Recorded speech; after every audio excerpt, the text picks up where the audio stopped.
be sure that you are putting in your best. You want to be sure that you are doing it the right way.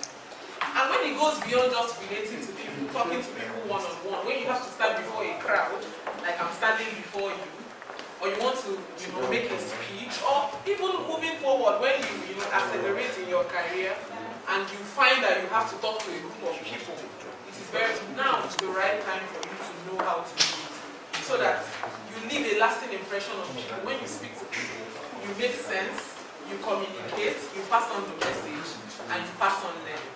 So, are we ready to learn how to make good presentations? Yes. All right. So, today we are going to be talking about understanding communication. For you to make a presentation, you must firstly know how to communicate. We are going to learn about how to make a presentation, and we're going to learn the common failings of presenters. What is it that makes people not succeed in presenting? You find that some people, they would have memorized, gone through rehearsals, what they want to say, what they want to talk about, but they find that they come in front of an audience and they probably become shy or become a loss of words. Suddenly, someone who doesn't stammer before now starts saying, all of a sudden the person forgets what he was. Some people call it stage fright. You come in front of a group of people and you're suddenly afraid. You don't remember anything from all you read from the previous day. Tips for preparing a presentation. How do I make a presentation very good that people are impressed and people learn? Okay. Handling questions. How do I handle questions from people? When a lot of people are throwing questions from you, how do I answer intelligently? And how do I impact learning? Now, how to close a presentation? And we're going to put this all into practice. Let me inform us that because it's a very large class, we will not do it the way we did it last week. How we did it last week was after the class, I shared the class into 3 groups, and one person from a group will come and make a presentation on behalf of the group, and we'll know who the winner is. But I'm not going to do it like this today. Randomly, I'm going to call anyone I like. So everybody be at an alert, note down their names. Luckily for me, your names are on your body. You cannot hide. She's covering her own. Well, let me inform you that it's the people that cover their names that I will call. If I am not able to see your name, no problem. I will quietly come and tap you. Say, oh yeah, come and present to us. So everybody open your mind to learn. Note a few things down. So at the end, we're going to make a presentation. At least 7 people from this class. Yes, somebody saying hey. And it's a Motala that is saying hey. Okay, alright.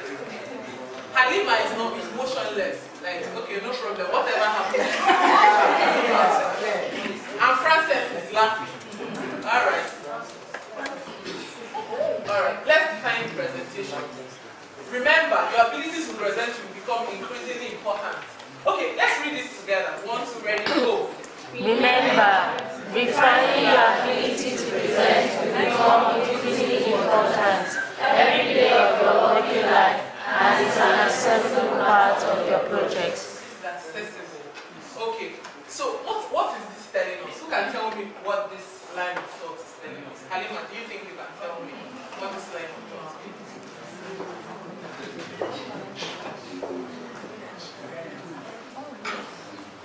What do you understand from this line of thought? Precious, do you want to help her? You don't want to help her. You want to leave your sister stranded. I have explained. Really? But this is English.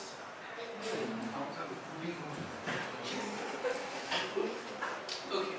What this is simply saying is that every single day of your life, you have to, by refining, when you refine something, it means that that thing goes through a process of improvement.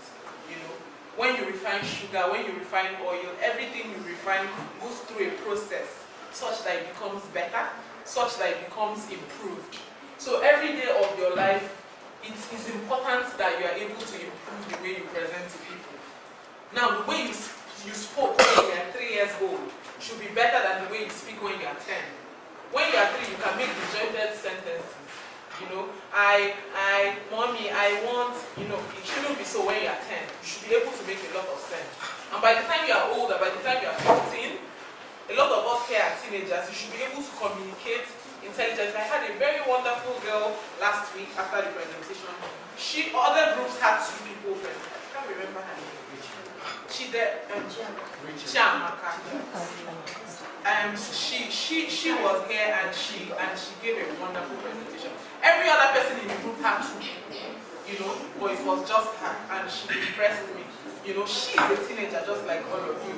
But what she showed me is that she has been able to, you know, improve on the way she communicates, and it is very important that we know how we communicate, that we make sense, and that we leave a lot of impression on the people we speak to.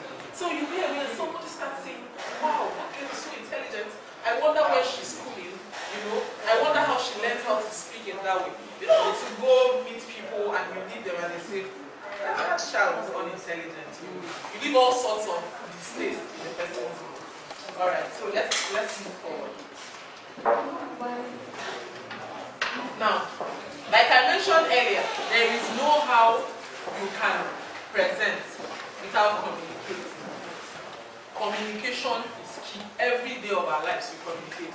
Some people might say, oh, if you say we communicate every day, what about the people who are left and